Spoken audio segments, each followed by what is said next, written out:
Hola a todos y bienvenidos. Hoy vamos a meternos de lleno en el manejo de emergencia del accidente cerebrovascular hemorrágico. La idea es desglosar los pasos críticos iniciales, con un enfoque pensado para la práctica del médico general.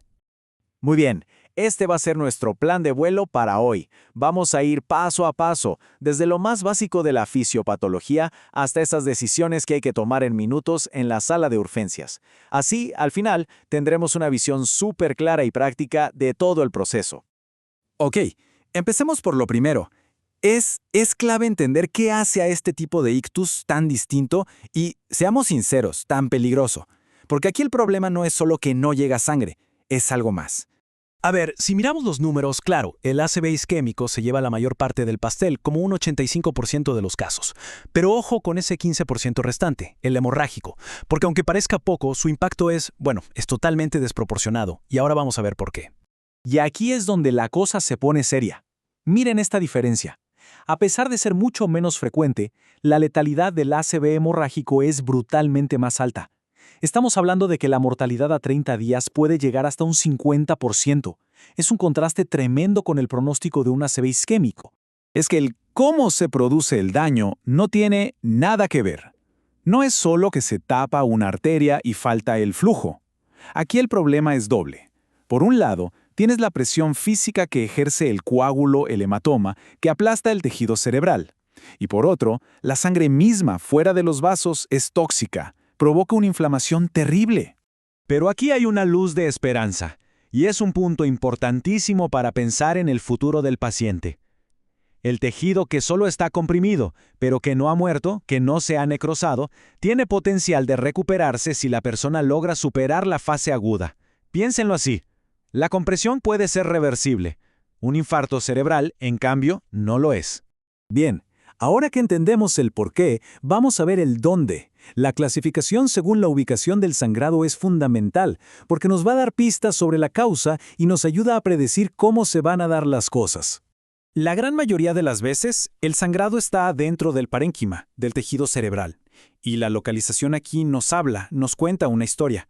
Si es una hemorragia profunda en los ganglios basales o el tálamo, eso casi grita hipertensión crónica mal controlada. En cambio, si es más superficial, lobar, en un paciente mayor, hay que pensar en angiopatía amiloide. Y si es en un joven, en malformaciones vasculares. Pero el sangrado no siempre ocurre dentro del cerebro.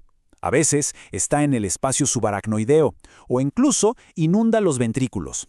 Y esto trae sus propios problemas, muy serios, como la hidrocefalia obstructiva, que de por sí ya empeora muchísimo el pronóstico. Perfecto. Ya vimos la anatomía, la ubicación. Ahora, la pregunta es, ¿cómo se ve esto en el paciente? ¿Qué vamos a encontrar al examinarlo? En la hemorragia subaracnoidea hay un síntoma que es el protagonista absoluto, la cefalea en trueno. El paciente la describe como el peor dolor de cabeza de su vida, que explota en segundos. Esto es una emergencia del libro, y casi siempre viene con rigidez de nuca y otros signos de irritación meníngea. Y para los sangrados que están dentro del cerebro, la clínica es un mapa. Los déficits son súper específicos y nos dicen dónde está el problema.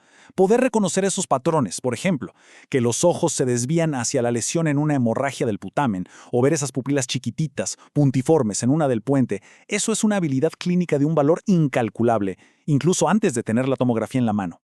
Entonces, la clínica nos orienta, nos hace sospechar fuertemente. Pero para confirmar el diagnóstico, para saber qué tan grave es y qué riesgo tiene el paciente, necesitamos sí o sí las imágenes y algunas escanas que nos ayudan a ponerle número al problema. Y aquí no hay discusión. El primerísimo paso es una tomografía de cráneo simple sin contraste. Es rápida, está disponible en casi todos lados y nos saca de la duda más importante al instante. ¿Es isquemia o es hemorragia? La sangre fresca se ve blanca, brillante, hiperdensa, no hay pierde. A veces se necesita un estudio con contraste, una angio-TC. Y si ahí dentro del hematoma vemos un punto que brilla, que se enciende con el contraste, eso es el spot sign. Es una señal de alarma tremenda. Significa que la arteria sigue sangrando activamente en ese momento, que el hematoma va a seguir creciendo. Luego tenemos el ICH score. Este es una escala súper útil, fácil de calcular en la emergencia y muy potente. Con solo 5 datos que sacamos de la clínica y la tomografía inicial, nos da una idea bastante precisa de la mortalidad a 30 días. Para la hemorragia subaracnoidea, el juego es un poco distinto. Usamos 2 escalas principales. La de Hunt y Hess nos dice qué tan mal está el paciente clínicamente, nos ayuda a evaluar el riesgo para una posible cirugía. Y la escala de Fisher, que es radiológica, mira la cantidad de sangre en la tomografía para predecir el riesgo de una complicación terrible y tardía, el vasoespasmo. ¿Listo? Ya tenemos el diagnóstico confirmado. Ahora viene lo más importante. ¿Qué hacemos ya, en la primera hora, para salvar la vida de esta persona?